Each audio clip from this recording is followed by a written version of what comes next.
तिम्मापुर कहकर एक गांव में शुभम कहकर एक आदमी रहता था। वो बहुत गरीब था। जिंदगी चलाने के लिए वो एक पकौड़ी का ठेले चलाता था। उसको बीवी और बच्चे थे। वक्त गुजरने से उसके ठेले के अगल बगल में और भी बहुत ऐसे ठेले आने के वजह से उनका व्यापार थोड़ा कम हो गया था। पहले जैसा कमाई नहीं मिल रहा था। उससे परिवार को पालने के लिए पैसे नहीं रहकर बहुत परेशान झेलने लगा। पत्नी: सुनो जी, इस महीने का राशन खत्म हो गया है। पहले पूछा तो बाद में लाऊंगा बोले, तुरंत जाकर राशन नहीं लाए तो घर में खाने के लिए कुछ भी नहीं है। ऐसे ही जब घर का ओनर भी किराया के लिए 2 बार आया तो उसे भी कल दूंगी कह के भेज दिया। बोली। तब उसका बेटा: स्कूल में फीस कब भरेंगे कहकर पूछ रहे हैं। ड्यू डेट होकर 4 दिन हो गए हैं। अब उनसे क्या कहना है। कहा। तब उसकी बेटी: क्लास में खड़ा करके फीस के बारे में पूछते हैं तो बाकी के बच्चे हंस रहे थे पापा। टीचर ने आपको एक बार आकर ऑफिस में बात करने के लिए कहा है। तब शुभम को क्या करना है पता नहीं चला। तुरंत एक सेठ के पास जाकर उसका सोने का अंगूठी को बेचकर पैसे लिया। तब शुभम: हे भगवान, जो भी सोना था वो सब कुछ बेच दिया। आखिर में मेरा अंगूठा को भी बेच दिया।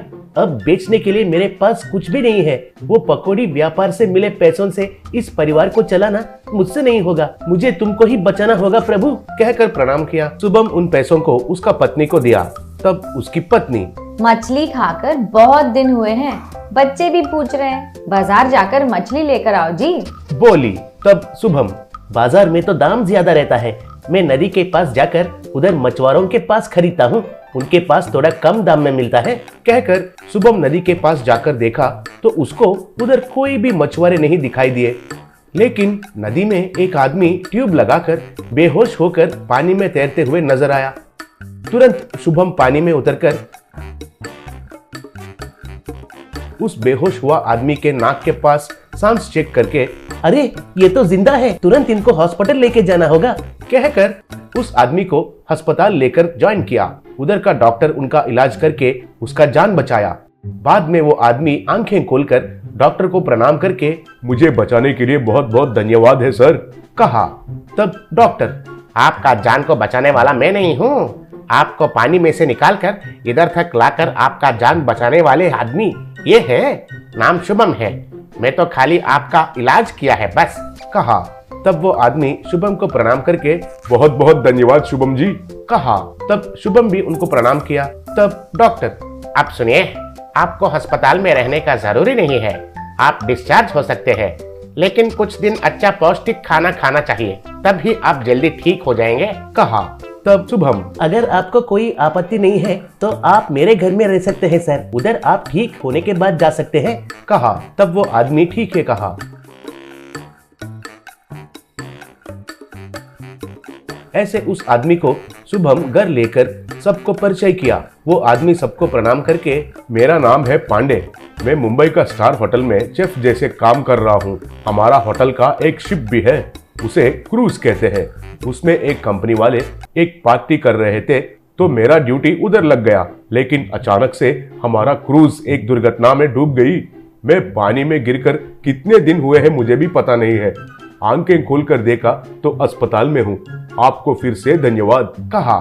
तब शुभम: पांडे जी, ये आपका ही घर समझिए।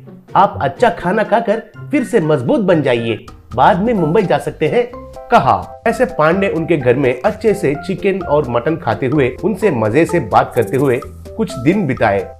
एक दिन पांडे: शुभम जी, आपने मुझे तो अपने जैसे देखभाल किया, इसके लिए बहुत धन्यवाद। इधर मैंने एक बात गौर किया है कि आपका पकौड़ी का व्यापार सही से नहीं चल रहा है कहकर आप दुखी हो रहे हैं, लेकिन इस जमाने में भी आप पकौड़ी बेचेंगे कहे तो कैसे जी?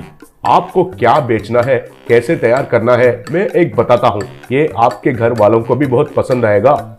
इसका नाम है कैंडी चिकन। आप जाके चिकन और ब्रेड लेके आइए, मैं सिखाता हूँ, कहा।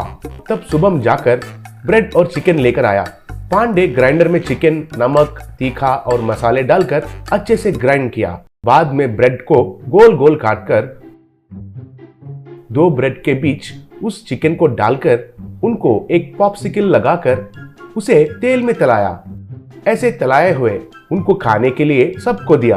वो खाके सबका होश उड़ गए थे। क्यों कहे तो उतना स्वादिष्ट थे वो कैंडी चिकन।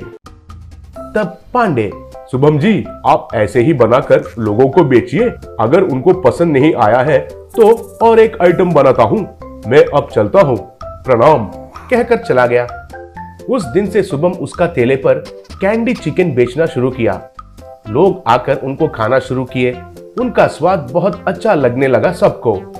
उससे शुभम का कैंडी चिकन का व्यापार बढ़ने लगा, पैसे भी अच्छे से मिलने लगे। ऐसे थोड़े ही दिनों में शुभम उनके सारे मुश्किलों को दूर करके बड़ा सा घर और कार खरीदकर परिवार वालों के साथ खुशी से जीने लगा।